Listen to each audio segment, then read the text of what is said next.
Hello, I'm Dr. Jody Reed. In this series, we explore the brain, behavior, and mental health. In this video, we'll examine how blood exits the brain through the cerebral venous system. Now look carefully at this diagram of the cerebral venous system.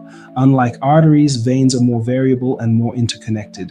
There are two major components: superficial veins, deep veins, and they ultimately drain into the dural venous sinuses. The superficial veins drain the cerebral cortex. Notice how they converge toward the superior sagittal sinus. Take a moment to visually trace those veins upward. This is the principal drainage pathway for much of the cortical surface. Now focus on the deep venous structures. The internal cerebral veins drain deep brain regions. They join to form the great cerebral vein.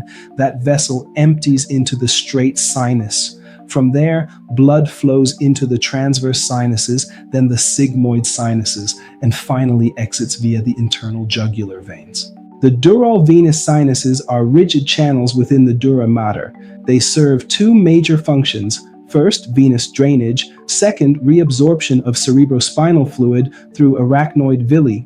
This is where vascular physiology and CSF dynamics intersect.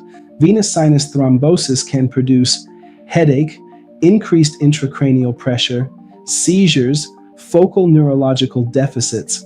Because venous outflow and cerebrospinal fluid reabsorption converge here, pathology can disrupt both systems simultaneously. The venous system completes the circulatory architecture of the brain. Without understanding outflow, we cannot fully understand intracranial dynamics. If you're finding these lectures helpful, please like and subscribe to Read Matrix and share your feedback in the comments section.